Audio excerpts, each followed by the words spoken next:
Shall we start? Let's start. Yeah, let's start. Let's do it. All right, Deanne, you're the boss.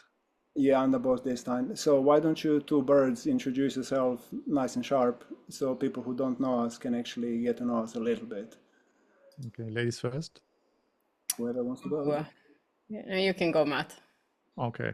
Thanks. Hi, everybody who knows me, and hi, everybody who don't know me. So my name is Matt. I'm German born. I'm living in Sweden at the moment. I'm part of the de-armoring team since 2019, and then Corona happened, and I've done with Deanne and Sana, I don't know, 7 trainings or something like that.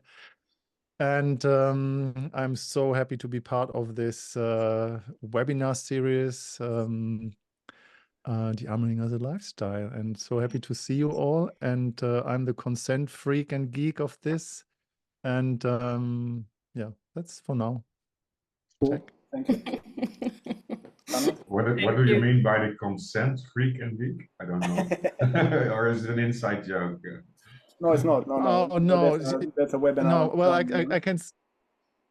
can say 2 sentences about that. So I've been a student from Betty Martin since 2016, and 2019 I moved aside, took this entire wheel dynamics with me, and recognized that there is one missing piece, and this missing piece is the interpersonal space that we all need to have when it comes to space holding, for example, when it comes to professional session, when it comes to meeting with friends and family members, love making. And so I implemented that in this dynamic and broke it all down into the nervous system. And so stop me, otherwise I talk a lot. Stop. Okay.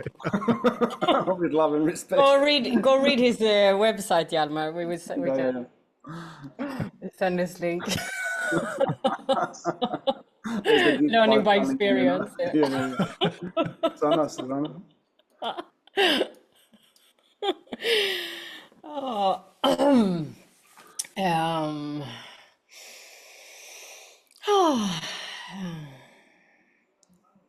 So hello everyone, familiar and not yet familiar faces, or soon to be familiar faces maybe. My name is Susanna Beatrice, formerly Sana Sanita, and I'm the co-founder of De-armoring Arts together with Deanne. And short, well, I am a geek when it comes to human potential and discover myself and supporting others to discover themselves. And I've been on a path for 20 plus years, been teaching for about 17 years, and my journey never ends. Past 14 years I've been involved in the Tantra and de-armoring and sexual healing community, and now I'm transitioning more into to potential and not performance, but living our gifts, giving our gifts. And you will probably learn more about that. I'm happy to be here, and I'm happy to share with you today. Thank you. Thank you, Susanna. Maestro. So I'm Dan, for those of you that don't know me. I've been also part of this team since the beginning. So Sana and I started this school. Before that, I've been working with de-armoring itself since I was probably in my mid-30s. And I actually started my journey in my late teens, actually, so quite a long time. And the space holding actually is one of the topics that I'm really passionate about. So it's really, you'll see when the conversation begins, but basically that's one that I'm really like, wow, yeah, can talk about it forever. So let's start, shall we? Yeah. So before we start with the questions, we would like to give you our little perspective, and we have to say a little because we need to kind of time each other to certain kind of to contain this amount of information.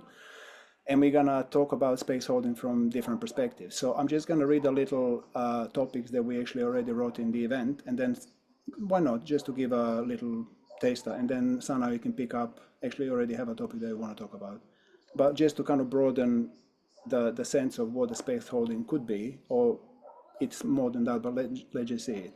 So what does it mean to hold space? So we're going to talk about that. We're going to talk about, do I need to hold space at all? We're going to talk about space holding within a therapeutic setting, within a group setting, and within your life itself, like your private life. And then I'm probably going to talk about how to become a space, how to become a certain energy and change that space. And then how to include others within our space, and also how to affect our environment through the use of conscious space holding. So, Sana, do you want to start with your chosen topic and describe it from your perspective? And just take 10 minutes, 15 minutes if you want. Oh, no, it's going to be much, but I can start, and I'd rather bounce back and forth a bit. And yeah, so I was contemplating a bit before this talk, and of course, space holding, I mean, what is it? Where can we apply it? It's everything all the time, everywhere, right? So we can, it's a huge topic, everything from holding space for myself, holding space for people around me, holding space for my clients, for a group. Here, we're holding a certain space, right? And so I chose to dive into the topic of facilitation and space holding for clients, for example, if we are working with people. And because what I think people often think when we mention space holding, or they might be just me, is that space holding is only when we sit in front of a client and there is an emotional release, or we facilitate an experience for our clients, right? Is there anybody who can agree to that or relate to that when you think about space holding? Or just let's have a show of hands. How many things? Show of hands. Okay. Otherwise, help me to get out of my own belief system. So that's great too. Thank you. Perfect. Then I was not right. So I love that. So anyway, so space holding for me, when it comes to session setting and successful session setting, it starts from the start when I connect with the client, when I connect with participants, when I welcome people into my space, into the container that I offer or that I want to provide. And of course, there are no right and wrong, and there are different ways of holding space, and different ways of holding space can trigger different things. Yeah. So as soon as I start to and wanting to nail space holding, there's another potential that arises. Yeah. There's a duality always. Yeah. But to create a safe container for people is so they feel welcome from the start. It's the questions, it's the warmth from the energetics. How do you meet people? Yeah. What do you reflect back to them? Do they feel met, heard, seen, or do they feel judged and ridiculed maybe? Like, how do we actually create a bridge of trust, safety, relaxation, and authenticity? Yeah. So people actually dare to show up with their wounds, or with their fears, or with their longings, or maybe with their fantasies, whatever there is that might hinder them to live in their full capacity, or the longing for just showing themselves. Yeah. So in a world with so much inauthenticity and with so much fear of being honest and real, I think that is really important. And I see that people really long for it, yeah? And what I notice is that if I set a clear space, a safe space from the start, and welcoming people with curiosity, warmth, engagement, love, care, humor, yeah, it's much more likely that people will feel safe around me, yeah? And that transitions often into a space, into a one-on-one session. If I do that, then people feel more likely to release emotions. Yeah, the more insecure or maybe scared part are more likely to arise. Yeah, so we come in more connection with what is true. Yeah. And if I translate that into a larger setting, if I hold a group, then people will also feel the care, yeah? People will feel that me, for example, as a teacher, I share my vulnerability, I share my fuck-ups, I share my fears, I share my journey, which inspires them, or inspires the space to also transform, yeah?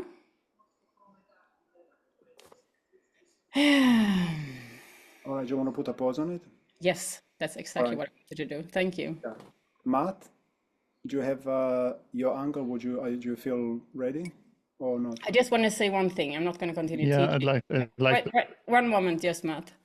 If you find that you resonate Okay. with something what I just said, can you just write it in the chat? Like, yeah, I relate to this, or I thought about this, or yeah, I got an insight. Yeah, so please write that, because the more you also engage here, there's also part of space holding is like helping us to go deeper into the conversations and learn about you. It's super helpful. Yeah, so please write something in the chat if you feel inspired or a question or a thought arose. Thank you. Matt. The art of space holding. Can you actually hear me well? It's a little bit rookie here. I don't know if the internet is on my side bad, but anyway, can you hear me well? Can you give me a thumb? Hear me well?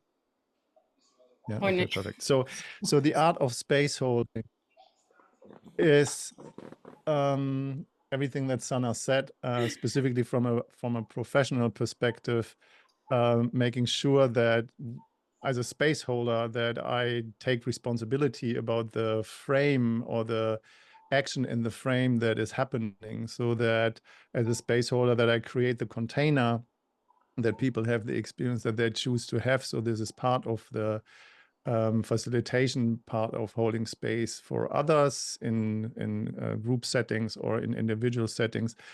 But my deeper approach, what I would like to bite into is how good are you in space holding about yourself when stuff comes up that you are not comfortable with. So when you can't really hold the space for yourself, when you're just meeting resistance in uncomfortable situation where you don't want to feel yourself. And then how is your space holding going when other people coming up with something that you're not feeling comfortable within yourself? So is your space holding deflected by other people's emotional states? And that's always for me a big question, that it's a little bit like self-love, you know? How can I really dearly love somebody else if I don't love myself? How can I really hold space for others individually and in a bigger container if I can't hold space for myself, whatever there is? And this is where I would like to shine the light on how much space are you capable of holding for yourself, and how much do you run away, and how much do we all still run away when stuff comes up? And so this is my 5 cents for the topic of space holding. Okay, thank you, Matt. So I Yeah. want to look at it from a slightly different point. So I'm going to look at it from perspective of where does space holding actually originates? What is the mechanics of holding space? And so mechanic of holding the space really is the being with a capital B. So whatever I am, whatever I become, whatever I hold as ground in my being, that energy resonates through my, if you like, field, and it spreads into the space around me, and that literally is the space I hold. That is the space I hold. That's the only space I can hold. And then whoever comes into that field, depending on how much I spread it, because if I'm one-to-one, I keep that field quite small. When I'm in a group, I expand it to include everybody in a group within my field. So holding space, really, it's the art of being, it's the art of becoming whatever I need to become in order to shift the space that I hold. Does that make any sense? Yes, I just need to see some, okay, got it. So what that means is that training in space holding, for me, it's really training in shifting myself, in becoming like a chameleon, if you like. It's not a chameleon because I'm not pretending, but actually chameleon doesn't pretend. I become the energy that I want to express in the space. And so the first, if you like, not a stumbling block, but the first practice is deepening myself, catalyzing myself, going through as many possible restrictions to my expression, I can call it that way, so that I can actually become this and become that and become this and embody this and embody that and embody a variety of different dynamics that we as humans can have, which is going to enable me to hold space for more and more different people, different situations. Does that make sense? Cool. So by default, what that means is to the question that we wrote in the, do I need to hold space at all? The answer is I cannot not hold space, because by the very fact that I'm alive, and each one of you right now is holding space, I cannot stop holding space. So by default, we all hold space at all times, 24/7, because the being is expressed subconsciously. So this is not through the mind. It's not enough if I'm standing on the stage or right now, it's not enough to think, oh, now I'm peace and I'm going to invite you into space of peace. This doesn't work. It's a way deeper dynamic level. It's the existence through the energy. So I cannot stop holding space. All I can become is conscious of what kind of space I'm holding in the first place right now. And then it's like put a finger on the pulse of my own being in any given moment. And then if I want to change it, then it's changing. So first become conscious of who I am and then change who I am. That's how I influence my space. And immediately I influence, because this is magnetic. Space is actually resonates magnetically through the space, through the ether, and people pick it up instantaneously. So if I want to change, if you like, you. Sorry to interrupt you at Yeah. the end there on one point. Can I interrupt you for a second? Go on. There is a TV or something in the background that's really interfering. Yeah, I don't that's know whether mine, this it's is and I'm from. really sorry, but I'm a guest in a house and I cannot Okay. influence. I'll tell you All what. right, I'm sorry. Good. No, don't be sorry. I was just trying to find the person. No, I'm conscious of it, but there's really not much I can do. But what I can do is put these babies in. It can be get worse with those as well. They pick Maybe it up. let's find Try out. it. Yeah. Should we find out?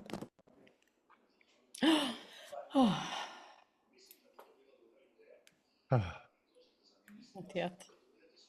Still. So how is this? Is this Same. better or the same? Yeah. I can't help it. I really can't help it. I'll take it out then. So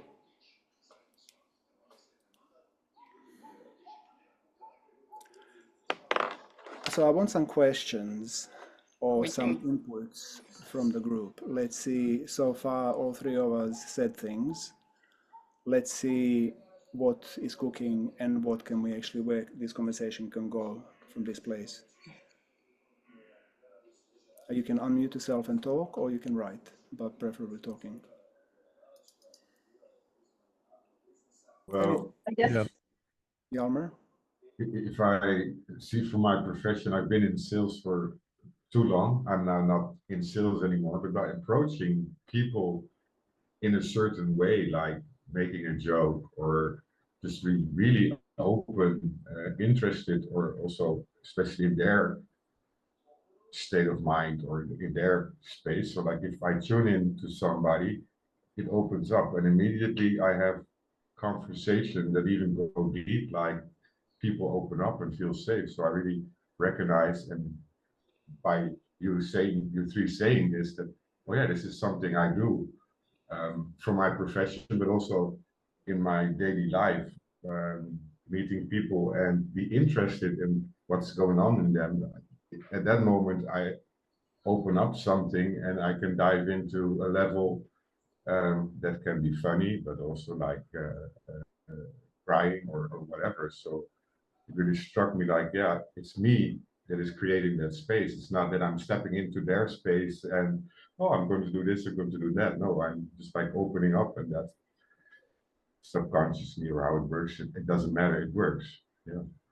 So, Essentially that's a great realization. And also when I become a conscious space holder, so when I'm in charge of what I beam out, what I emanate from my core, yeah, I actually have a choice to either be subject to the space I'm in, to succumb, to allow myself to become their space, to shift my being according to their kind of space, or to keep my center and maintain however I am at that place. Does that make sense? well, that's my challenge because I can be sucked into their space and lose my own space, and that's why that I have to practice. Yeah, thank you. This is where the training in space holding is very useful. This is it. This is why space holding needs to be like spiritual gym. You need to kind of lifting weights and training yourself to remain in the center no matter what. And also a little thing that I did it. I also misused it. Like in sales, you want to get something, and I think in real life sometimes you also maybe subconsciously we do kind of an action to get something. But that's a tricky. That's thin ice, they say. Yeah. Because I mean, you nailed it on the head, because space holding and manipulating the space, they actually are the same topic. It's really Like close. coin, two sides of the coin. And so yes, you can manipulate it, because conscious space holder means that I command the space. Yeah. So if I want to manipulate something, I can. And again, you can manipulate it with a heart to make a space warmer, loving, and more open. You can also manipulate it on the dark side and manipulate for harm. Yeah. Yeah. Okay. Thank you. Thank you. Anybody else? I wanted to say that I thought it was really interesting what Matt said. This, because I think we have so much focus on holding space for others. And sometimes I feel like sometimes when you hold a space for others, it's like also a way to hold space for yourself, because then you have like a focus to do that. But when I'm by myself, I can find it's like I forget that I can hold my own space for myself in a way. I can talk into that. What did you say? If you were done, I can talk into that, but I'm going to wait until you wrap it up. Yeah, I think I'm kind of done. Yeah, it's a very interesting topic, and especially for people working with people, because it can be like we are wounded healers who want to help others, and we project our own. I don't say this is truth, but it can be that we start off the journey because there is unresolved wounds within us, which starts that we want to heal it in others, and then we become conscious of that the more our journey develops. But sometimes I can still see people who maybe, I don't say this is you, but starting off on their journey, or maybe even walked quite some time, but they still have this longing to hold other people because it's their own longing to be held. Yeah. And this is it's very useful to be aware of, like, am I doing this because I want this myself? Yeah. Or is it just that I need to also strengthen myself to hold myself? Or am I actually really good at, because I think also what I heard Hjelmer said, and I don't know what your name was who was just talking, I can't see you, but wait, I lost the thing. Yeah, if we easily fall into other people, it can also be that, we have a lack of self-worth and self-trust and self-belief. Yes, we are being trained since childhood to fall into the field of another. We are empaths, yeah, but an empath can be a consequence of a not so loving childhood, where we lack, being very supported. Yeah. So those, many times when we have, and I don't say that's true, and there's many different truths to this topic, but it can be very useful to understand, look into that. Okay, where am I in taking care of myself? How good am I to feel myself? How good am I in asking for help? How good am I to ask for what I want? Like, how good am I to reach out when I actually need it? Yeah. And the more we can clean up ourselves and be as good as holding space for ourselves as for others, then we can be a really strong container for others, because we let then things flush through, yeah, more easily. And then we can become amplifier for another being instead. So when we feel emotions, we know that, okay, this doesn't belong to me, but then I can use that frequency to amplify the emotion in another person. Yeah. Make sense? Yeah. Lovely. I would like to add something to that as well. Specifically being a space holder, and I guess everybody who's holding space to some degree for sessions or for workshops can relate to that. When you hold, the responsibility to some degree that you can hold, and then speaking about myself here, when I'm ending up in a space where I'm not responsible, how difficult it is for me to not taking on the space holding hat and trying to micromanage the space where I individually think it's wrong held or bad held, or just like could be held better or differently. And when I came to this point that I have to take ownership about my own space holding just for myself, how relaxing that is when I'm coming in a space where I'm not responsible. I don't have to do anything. I don't have to provide anything. I don't have to uh, uh, contribute anything to the place if I don't want to, and that makes it really, really relaxed for me, holding my own space. And that has been coming up with two questions for me, just like when you spoke, Sana, of the first is, how do we manage to create space? Yeah, and how do we engage with space, and how do we create actually that space? That's the first one. And the second one, what is the main ingredients for space holding? That's some magic, whatever that is, or something that wants to can come up. And yeah, I can only say presence. I would And how like to do ask you, Matt, when you say that please. you like you sit in a group and then you notice that you can hold your own space. Can you say what you do there when you hold your own space? Yes, thank you for that question. I like that. I was just asking before we started with the webinar, do we want to do a little meditation? And this is what we do in the training, to create a field where we all vibrate literally in the same dynamic. And many people who are holding space when it comes to meditation know that how good that feels when everybody is vibrating in the same field. But I can create that field for myself. And that field, how I do that is either I do this typical thing, I exhale longer than I inhale, and then keep my attention on my inhaling impulse. That keeps me always present, and I'm not doing the mind fuckery that what should or what have to. That's one piece I really love to do. And the second thing is, I always have something in my hands and feel them and be in connection with the inflow of my skin. So the sensory inflow, what always connects me to my feelings and to my present moment awareness. So I notice what is going on. And this is literally my magic weapon. Want to add to that, Dia? Does Maybe it we answer all that can question? give. I feel We like I can, need to say something. yeah, we can add all a little bit. I think it can Yeah. be useful. But go on then. You can go. I just spoke No, before. because it's gonna go to the question that was written in there. Oh, I was just thinking about we could add something for the space holding piece. This is one, just like Matt do. I often sit and I touch my legs because I'll sit cross-legged. So I sit and I stroke. So this connection with hand towards surface keeps me very much in my body. And then of course paying attention to whatever emotions going on inside of me.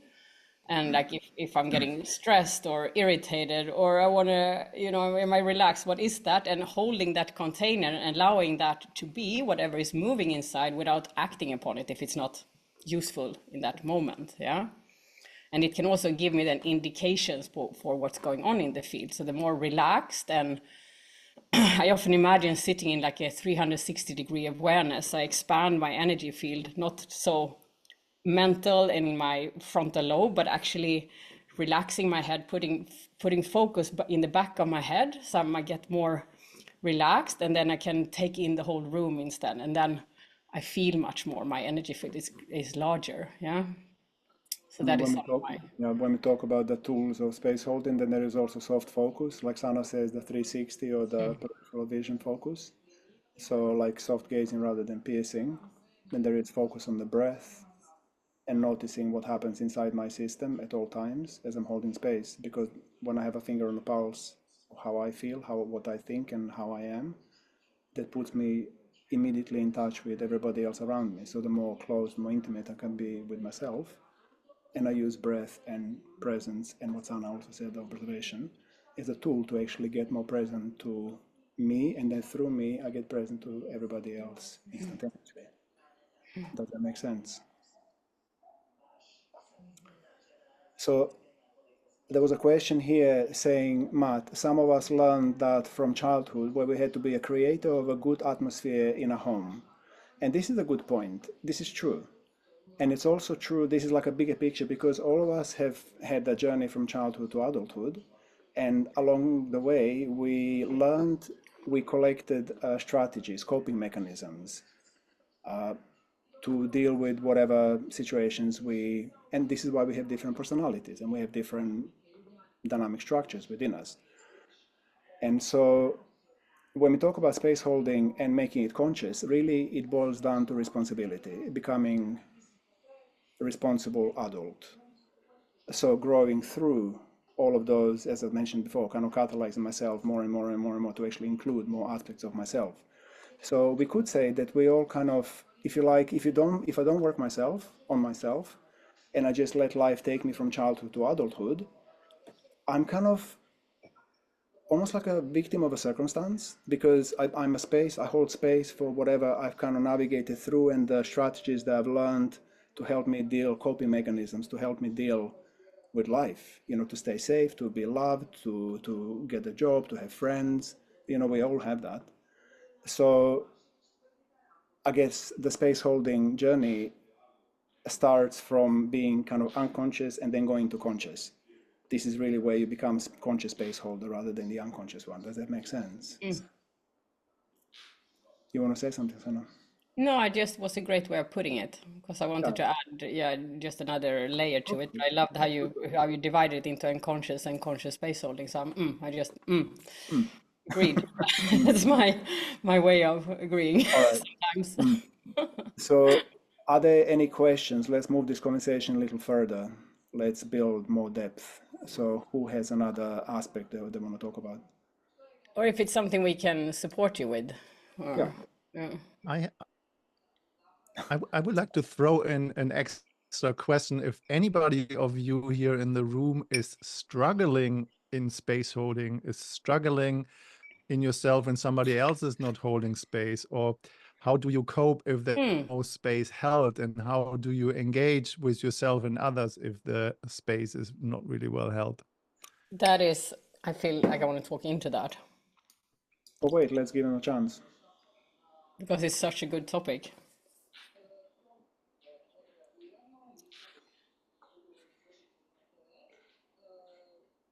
Well, there I am again, Jelmer. Wait a little bit, Hjalmar. Yeah. Yeah. Okay. I think we're giving someone else a chance they hadn't spoken yet. That's That's why. okay. It's okay. Not because we don't want to hear you, but just because there's many people. It's okay. And I can go a question of reflection on that is this duality in why can it be natural to hold space for someone else without feeling it being strange or dangerous or without any fear connected, but at the same time having it so difficult to receive? Because usually when you do something for someone else, it inherently allows you to have the insight that it's safe because you're doing it. But for some reason, it doesn't seem to always be that way. I can talk into that. Yeah, Me too. Yeah, I talk a little bit and I pass it on, Matt. Or? Yeah, go for it, Jana. No, go for it. So, as I mentioned that before, that often, I mean, that's it. I mean, one, on a bigger picture, we are humans who care. We come from our heart, and it's natural to care about other people. It's a natural instinct if we are healthy people. Yeah. So that's just on one level. But what it often boils down to is that what we mentioned before is these coping strategies that we have learned since early age, that we learn to be caretaker for the family. Maybe we learn that in order to get love, appreciation, and approval, I have to read the space and care for the people around me. I have to be a good boy. I have to behave. I have to make sure mama is happy, make sure daddy is happy. And then we grow up with never receiving that for ourselves. So we become very well trained in reading the environment, which is a superpower when conscious. Yeah. So to learn to receive for yourself, I don't know if you talk about yourself or if it's somebody else, but this is really, really important because you will become such a better space holder when you learn to meet yourself and ask what you want. And Matt will shortly talk into that as well. Like I've worked with so many people, and it is so hard for most people to ask for that support. And especially when it comes to intimacy, showing vulnerability, and not being independent, like show dependency. You know, it can equal death for somebody, you know, in the mind. But that's the way to real intimacy. As long as we can't meet ourselves there and take care of ourselves, not solo, but hey, I need help, to reach out the hand, we can never create true intimacy. Yeah, so it will have a price in the end. Yeah. And I could continue to talk, but Matt, I know you have things to add. Does that resonate, Raymond? Yeah. Very much. Mm. Yeah, I'd like to see it from this perspective where my superpower sits, and that's when I'm talking about the dynamic of the embodiment of consent and the embodiment of the nervous system. And each one of us here in the room and in the entire world has this 4 different dynamics of engagements. You know, one of them is I do what you want. Another one is you do what I want. Another one is you do what you want. Another one is I do what I want. And of course, within the limits of the others. And we need to be really good in all 4 of them equally. Most of us, as Sana said, and Diane said that as well about our conditionings, is that we have learned from early age, and that was as well this one message here in the chat, that we have learned from early childhood to behave and do something to create an harmonious space, that we be loved, or that we be nice. So we become all very, very good in doing something for others to be liked and to be loved. And what is really falling apart is this side that we're going in action for ourselves, for example, in space holding. So in the training, for example, we do that in the listening turns, in the family pots, that everybody has 5 minutes or an amount of time equal, that they share about what they want to share. You know, and sometimes it's really, really important in an environment when you are with somebody else, that you need somebody to be present with you, to hold space for you, because you need to say something. And how often does people brabble just away and sucking the space without having actually asked, hey, can you just 5 minutes just listen for me, where to me, where I can just reflect on something. I need somebody just to hold space for me, or can you just be here 5 minutes for me, because I need to cry about something, because I have something coming up. And when the other person, oh yeah, okay, sure, I can do that. Then the emotions come, the feelings come, the engagement comes. And this is the main thing that I inspire people to do, is be selfish when it comes to space holding, and allow yourself to reach out and initiate the space that you need with other people. Can you be here for me, and can you just listen for 5 minutes or for a moment? And that's such a potent practice. Like really, Raymond, if you find that struggle, and if you struggle with that to receive, the first thing is to, like you do now, is to like, okay, I'm aware about something, and it obviously starts to have a price for you. Otherwise you wouldn't ask the question, I assume. Yeah. Am I right? Yeah. So the start from here is to pay attention to, okay, what is the price if I keep on doing what I've been doing until now? What is the price? What does it cost me? Is it intimacy? Is it connection? Do I start get resentful, angry with people? What is the overall price? And then what Matt just said is to find situations where you actually own the space for yourself, and like, hey, can you just hold me for 5 minutes? Can you just touch my head for 5 minutes or 10 minutes? Can you listen to me while I expressed it, just what Matt just said, and to ask clear, can you do this for me? And just notice if it comes fear, or shame or guilt or sadness. Like, just observe what comes up, and it goes for all of you. Like, really practice that. It's so powerful. Thank you, Ray. Also, just Adrian asked the question, saying that I lose my center more easily when I get very tired, because it's more difficult to regulate the nervous system. And of course, so we also need to realize or recognize as humans that we are finite energy bundle. We're not infinite.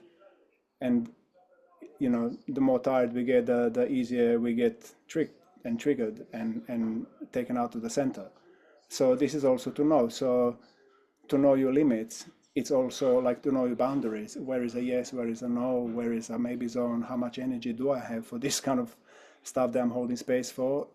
And then to be responsible and honest towards yourself, that when you start losing that center, to say, okay, right now it's time for me to stop. And I'm sorry, if you're talking to someone, you need to say, look, right now I'm falling off my horse and I need privacy, I need to withdraw. I can't hold space anymore. It's totally okay to say that. It's, to also practice this is another little gym to actually openly admit to life, wherever you are, at work, in your home, in your family, when you feel depleted, when you start feeling that the nervous system is like wobbly, to just gracefully excuse yourself and request some time alone. You just need to go and recharge, you need to walk, you need to go and sleep, whatever. So this is also for some people, I guess, not so easy maybe if they have a patterns of like behaving well and always being obedient and yes, yes, yes. So for those people, it's going to be a little bit more difficult, but it's very necessary to actually build that inner muscle to say, right now I need to withdraw. I cannot hold space anymore. So Adrian, did that help you? One thing kickstarted when you spoke about that, Diane, because it's of course we have our needs and we need to take care of ourselves. That's important. Yeah. So what I'm going to say now doesn't oppose to that at all. And pay attention to yourself when you sit in a group or when you're sitting here or when you're getting bored or when your little mind starts whatever it is. If it's tomorrow I'm going to do this, or I'm getting bored, or I'm hungry, or I don't want to do this. The monkey mind just does what it does, yeah? What it often has is a denser frequency, which will create often more heaviness in the body, which will lower your capacity of holding space. And slowly but surely we start to like, oh, this is boring, or, this is just endless conversation, or now she's repeating herself, and this is boring. I should go, why did I do this? I could do this again. Catch yourself, and then pay attention to what Diane said, the soft gaze, the 360 degree awareness, and pay attention to the subtle vibration within yourself, yeah? And allow the space to start to hold you, yeah? Because when we tap into to space itself, it's a very fine frequency that actually lifts you up, and it doesn't require holding. Anna, this is gold, what you're saying, and I feel you need to test it. Why don't you just guide the group like 2 minutes just to start holding space from within right now where they are? Okay. Would you like that? Raise a hand, please. I think this is super good. This is really, but I feel the need to, just experience. Okay. All right. So actually, I don't want you to close your eyes. Huh? Sorry to put you on the spot. Yeah, whatever. Thank you. So you don't need to close your eyes for this, because this it's a space holding training. I mean, you can sit and close your eyes as well, as if you meditate, but it's useful to be able to tap into this with eyes open. Yeah. So feel your body. Start to bring awareness from mind into the body. Yeah. And notice your feet on the ground, your legs, your body, your breath. And as you do that, start to notice these fine vibrations in the feet or in the hands, perhaps. Some of you might have it easier or more challenging to access these finer vibrations within, but they are there. It's only the mind that's blocking it. So pay attention to the body, weight. And at the same time as you're relaxing, you also lift up. So it's a grounding and uplifting motion at the same time.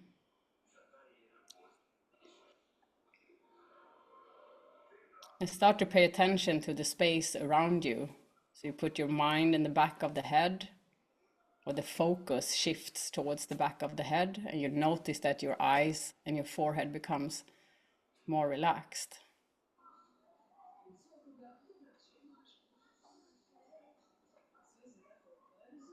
And from here, start to pay attention to the space around you.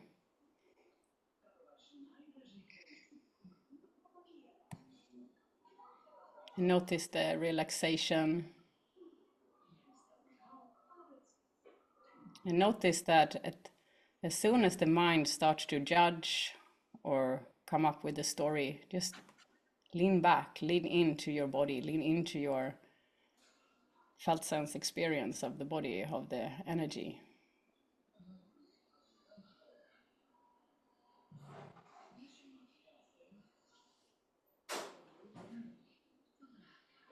And depending on how you are sitting, it will be easier, maybe more challenging to feel this uplifting motion, yeah? So if you're sitting leaning towards something, maybe you can move away so you don't have the support of your back.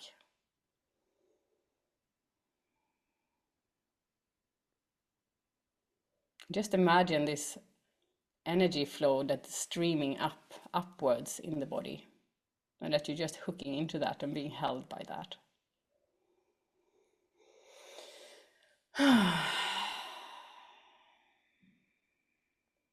And it is as if the edges are becoming thinner. So you're relaxed and light, uplifted, held, and centered at the same time.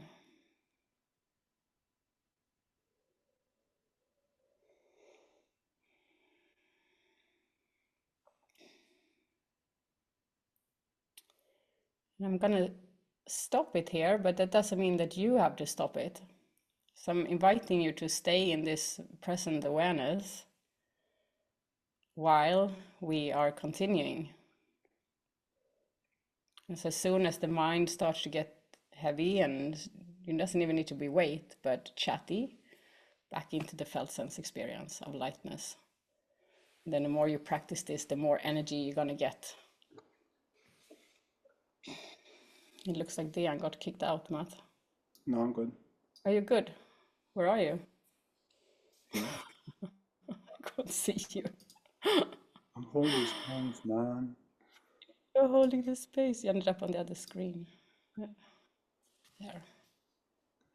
All right, so obviously we could go on with this much longer, but for the sake of timing, I just wanted to do a short one. How was it? Please show with was it good? Raise a thumb, show with a thumb. Beautiful. And if you would care to share something with me, what you noticed, something shorter would be lovely. In terms of the presence chat. and space holding. Yeah, exactly, of the space holding, the experience. And so really, and this is really potent, like if you're in a challenging situation, you're talking with somebody and you know the fire is getting going, this can be really useful. If you're sitting holding space, holding a group, you tap into this field, is super potent, you know, to hold the space. When you have a client, when you're listening, you become a much more active listener when you sit in that space, yeah?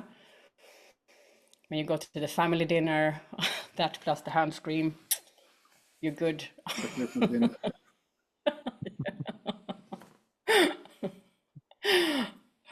Yeah. Dan or Matt, you want to pick up on something? I actually am conscious of time. We have like about 4 or 5 minutes for questions, and then we need to start talking about other stuff.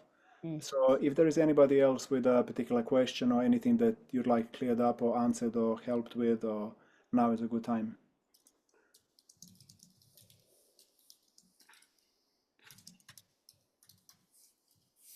I have a question. Go Who for is it. that? David. David. Can't see you. Yeah.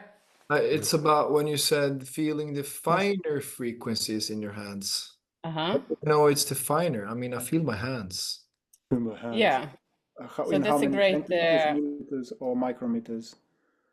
so there is a I don't know, you are not in your body, and for some people it's easier to feel the energy flow in the body, but some people actually do not feel it at all, and some people feel, yes, here's my hands. Okay, let's do it like this. Do you feel any vibration inside of your hands? David. I'm asking you a question. Yeah. Yeah? No. Not vibrations. I wouldn't say vibrations. Like right now?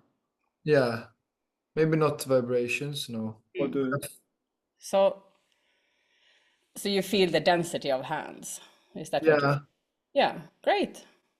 So that if you start to pay attention more, it's an inward journey. So the more you do breathing, the more you do de-armoring, the more you work with your body, the more you go from here to body, the more you integrate this more, the more you will start to feel a vibrational flow in the body, because everything is energy. You're full of energy. And the only thing that is in the way, it's the mind. Because mind and thoughts are too dull, and there's nothing wrong. Nothing wrong. So there's no judgment. It's just what is.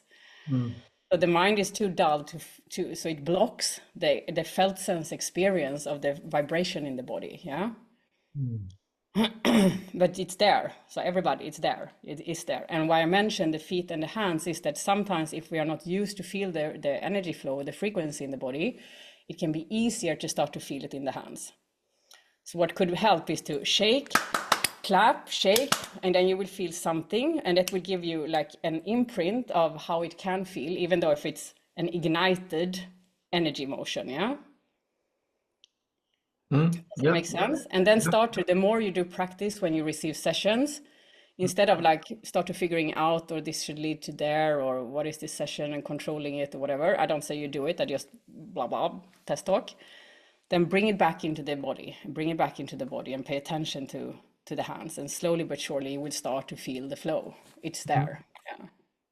But can I just input something? I was actually seeing this. So in my hand, like, do you feel the vibration here and here and here? Or do you feel it here, here, here, here, here, here, here, here, here? Or do you feel it here, here, here, here, here, here? Okay.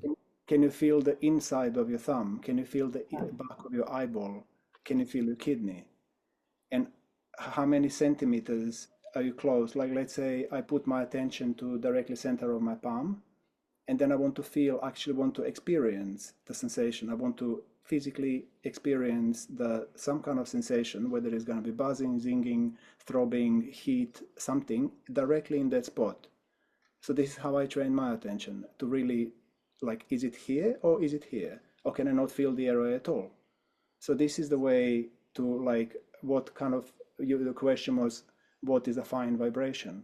The fine vibration, essentially, there is no end to how fine you can feel it, literally, because soon you go through the physical body into energetics, and then the end game is God. There is no end game. So really, that's the road. Like, there is not, for each one of us, depending on where we are on the journey, the fine vibration is different, because somebody can feel it this much, somebody this much, this much, this much, this much, this much, you know? So, yeah. And it doesn't have to be vibrations per se that I What do feel. you mean by that? No, but that's what I was What would it meaning. be? Like that's a bad word to What use. would it be? If it's not Okay, yeah. vibration, call it what? What would you No, I don't know what to call it, but it does it made me feel? focus on like a something, that sensation, but it can be it's like sticky or temperature or whatever. Yeah, Anyway. felt sense, yeah. So you can imagine a nice version of, tusen nålar, when you take the arm and you squeeze it two different directions, like, ow! Imagine like an actually pleasant version of that. That's the, like, zzz, that kind of But that's frequency. one sense of it, right? Yeah, but it depends on this- it depends on the density of the frequency. Yeah. Because if it's temperature, it's still dense-ish. Yeah, that zzz, it's getting finer. Then it is a zzz, it's a movement. Yeah. like a But whoa, inside whoa, whoa. heat, inside cold, there is a frequency, there is movement, but it's just not experienced as movement yet. Oh, so you would say, if you put it on a line, you would say there's some denser and there's more finer. Oh, absolutely, absolutely. Oh, yeah. And you would put temperature over here and not Yeah. over here. Yeah, temperature is quite My coarse. thoughts are on the, like, the far away, because the thoughts also have density and frequency. So every thought that you think, shame, guilt, pride, sadness, anger, peace, love, everything has frequency, yeah? While shame is the lowest frequency in our body. It's so dense, followed by guilt and apathy and fear. So everything, it has frequency. Every thought, every movement, everything in different density. Yeah. I would like to add to Super my passionate, 5 but I'm cents to gonna. that. The interesting thing, specifically when it comes to the entire body, the soma, or the sensation in the hands and the feelings in comparisons to that what's going on up there in the machine, is that the machine and the frequencies of our mind has, I think, a quarter of a second when you want to say it in frequencies, you know. So it's like a frame of thoughts changes every quarter of a second. When what Sanna said, the frequency, the finer frequency is kind of this kind of buzzing, vibrating, sensing feeling with the nerve ending here in the skin or anywhere else in the body, they travel with a 30th of a second into the brain.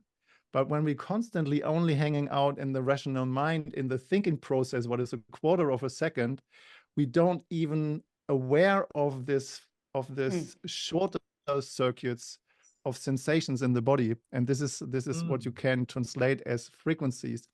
And it's a little bit like when we never feel that, when we never aware of that, it's a little bit like this comparisons with the fish in the water. The fish does not know what water is because it's in it all the time, but is not aware of that it's in. So this is for most people true as well. When you constantly in your mind, you're not aware of all this finer, subtler sensations in the body and in the skin and in, you know, in inside. And what the key for me is, and in all ways of my kind of way when I share that with people, is how to bypass that is coming into the noticing brain, coming into this place of where you start to recognize what else is going on without trying to mentalize and think through it, just being aware of what you are aware of. That's one of the key components that I provide. Yeah. And this is like the felt sense experience, like when the mind starts, just, okay, something, you feel something all the time. And it's about strengthening that muscles, like Matt says, to go back into, okay, what I notice, yeah, notice what I notice. And that's a brilliant way of getting better into space holding and feeling ourselves, yeah. So as soon as the mind starts, blah, blah, blah, like just back into feeling, okay? There is vibration, there is heat. So I feel it's time for us to move the conversation on, which actually this leads, we're going to start talking about the trainings that are coming up. And this last 5 minutes of the conversation actually was feeding perfectly into the deepening presence in September.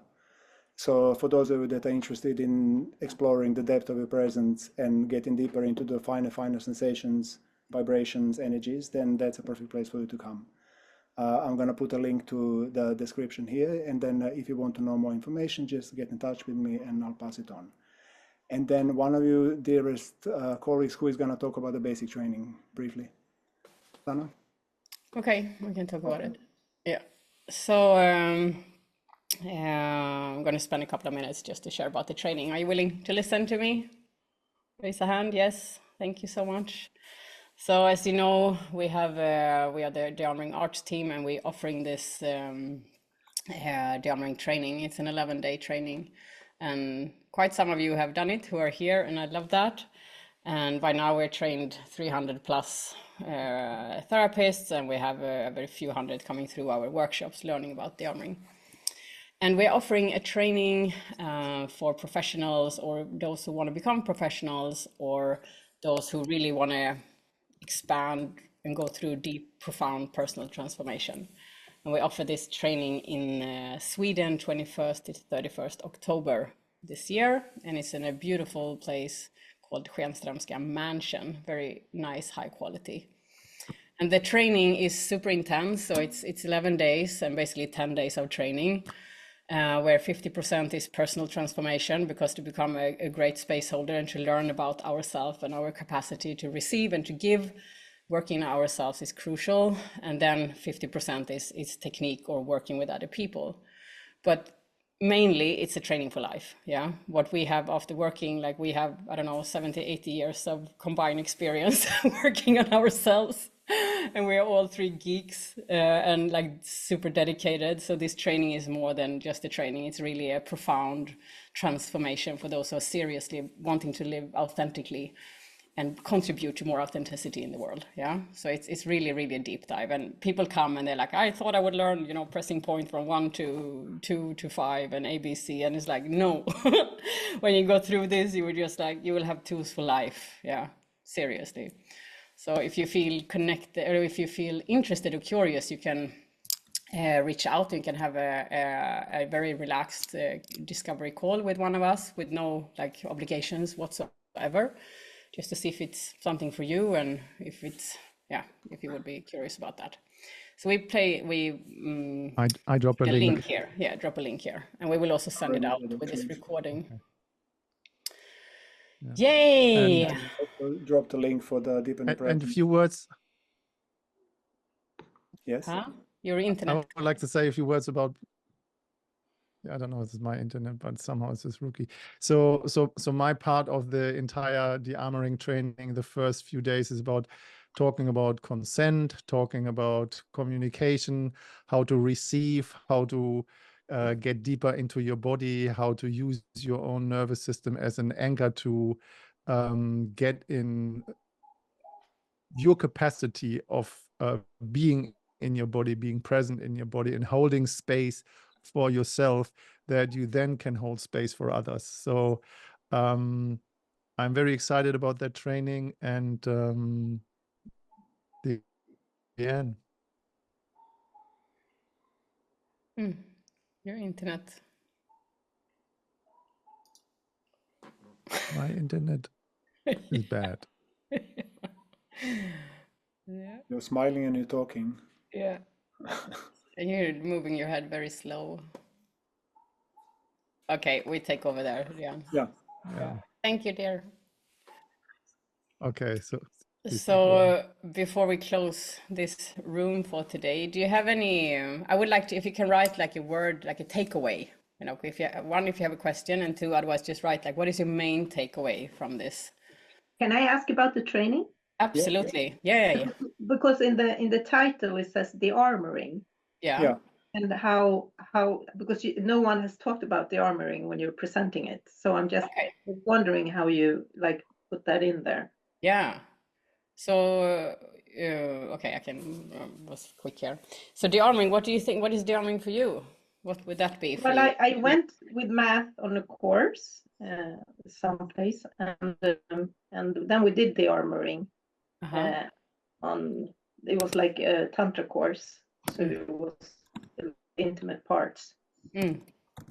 So that's that's the understanding of de-armoring for now.